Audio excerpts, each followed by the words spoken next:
I used to believe that the universe had a funny way of balancing things. For every hardship, it granted a blessing. For every disappointment, a second chance. But then came the day that I learned some balances take years to even out, and others never do. Her name was Melissa. We met at a coffee shop, of all places, me on a break from yet another grueling 12-hour shift at the hospital, her with her laptop open and headphones in, nodding to music I'd never hear. She looked up, we locked eyes for a moment, and that was it. The world tilted. 6 months later, we were married. I had never known love could feel like that, urgent, raw, like I couldn't breathe unless she was nearby. Melissa worked as a freelance editor, mostly from home, and when our schedules aligned, life felt full, complete. She'd leave little notes for me in my scrubs, draw hearts in the steam on the bathroom mirror. And when I was too tired to speak after a double shift, she'd wrap herself around me like a human cocoon, whispering that everything was okay. But okay started to unravel in small ways. She said she felt stuck, that being home alone all day was dulling her mind, that she wanted to do something for herself. I encouraged her, told her to take a break, book a day at the new spa center that opened across town. Recharge, I said. You deserve it. I had no idea how that suggestion would unravel everything. At first, she only went once a month, then every couple of weeks, then every Thursday like clockwork. I remember teasing her. You seeing someone over there? She laughed, kissed my forehead, and said, Only the masseuse, and he's got hands of magic. The first time she said his name, Eli, I didn't even register it. But it came up again. And again. Eli said this oil helped circulation. Or, Eli told me I should stretch more in the morning. I noticed she started dressing a bit differently when she went. Nothing overt, just more careful. Her makeup just a touch too perfect for a place where she'd end up lying face down on a massage table. Still, I didn't press. I trusted her. Then came the voicemail. I was covering a night shift when my phone buzzed. It was short. 5 seconds, maybe. I only caught part of it.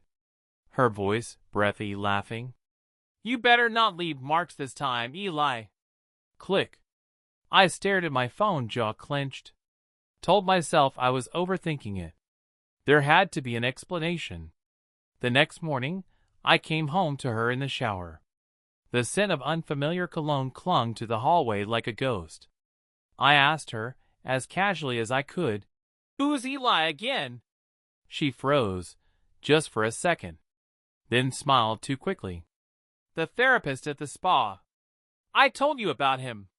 Why? I shrugged. Just heard the name somewhere. That night, while she slept, I looked through her phone. I didn't want to. I really didn't. But I had to know. There were no texts. No calls. But in the Notes app, buried under grocery lists and book titles, was a password-protected entry. Thursday, 2 o'clock, oil mirrors, no bruises this time. I didn't sleep that night. I watched her breathe, watched her shift in the bed we once made love in almost every night. My chest felt like it was caving in. I confronted her the next day. Not with accusations, just questions. Gentle ones. She denied it at first. Got angry. Said I was paranoid. That I needed help. I almost believed her. Until I saw the spa receipt in the trash. 2-hour session. Couples massage. And I knew. I just knew. I didn't yell. I didn't cry. I just left. Drove for hours, no destination in mind. I ended up at a truck stop somewhere out past the county line. I watched the sun come up through a smeared windshield, my world crashing silently behind my eyes. She called me 30 times that day. Left voicemails. Told me it was a mistake. That it didn't mean anything. That it happened once. Maybe twice. I didn't listen to all the messages. By the time I came home, she was gone. Left a note on the kitchen table that simply said, "Please talk to me." But I had nothing left to say.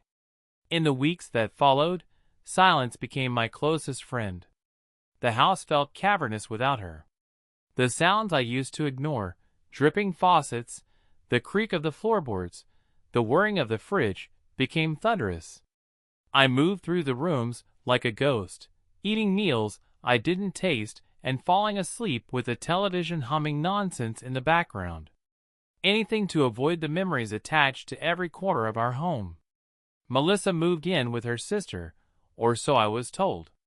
She left her things behind, like she couldn't bear the finality of packing them. Or maybe she thought we had a shot. That I'd forgive her, we'd talk it through, and things would somehow return to the way they were. She was wrong. What she never knew, what I never told her, was that I did go to the spa. A few days after she left, I needed answers. Closure. Maybe even a confrontation. I booked an appointment under a fake name. Claimed a back injury. I had to see him. Eli. He was everything I feared. Younger, tan, with eyes that made you feel like he was unraveling you with a glance. His voice was low and calm, like he was permanently whispering a secret.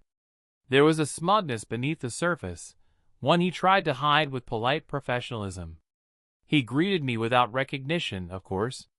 I laid there, face down, fists clenched beneath the sheet as he worked his hands along my spine. I wanted to yell, to punch him, to scream, "How could you do this to someone? To me?" Instead, I listened. Listened to how he talked. The way he casually referenced deep connection and energy transfer. How he mentioned that some people come in not just for relief, but for escape, for affirmation, for something they're missing at home. And I realized something I hadn't wanted to admit. Melissa hadn't just been selfish. She'd been lost. That didn't excuse what she did. It didn't undo the betrayal. But it painted the picture clearer. She wasn't looking to destroy me. She was trying to feel something. Anything. We met once more. She asked me to talk. I agreed, not for her, but because I needed to say the words out loud. We met at a little park we used to frequent during our early days. I sat on the bench, and she approached cautiously, like I might shatter. "I'm sorry," she said. No preamble. No excuses. "Why him?" I asked. She looked at her hands, fiddling with the hem of her sleeve. "It wasn't about him. It was about how he made me feel. Desired. Seen. And I hate that I needed that from a stranger." I nodded. "You could have asked for it. From me." "I didn't know how," she whispered. We talked for a long time. There were tears, hers mostly. A few of mine too. But not from love. From loss. We both knew the marriage was over. But we mourned it together, like two people burying a shared dream. We finalized the divorce quietly. No lawyers. No battles. Just a notary and 2 pens. Months have passed since then. I moved into a smaller apartment closer to the hospital. I kept the cat, which was unexpected. Melissa's allergies made pets a no-go for years. But now I needed something warm that purred and didn't lie. Healing wasn't a straight line. Some nights, I still imagine her laugh echoing down the hall. I still find myself picking up Thai food on Thursdays before remembering I'm only ordering for one. But the grief has dulled. And in its place, something new is growing. Resilience, maybe? Or the quiet confidence that I'll love again. Differently this time. More cautiously, perhaps, but with the same heart. Melissa's name rarely crosses my lips anymore. But when it does, it's not with venom. Just acceptance. She was a chapter. A vivid, heartbreaking one. And now, I'm turning the page.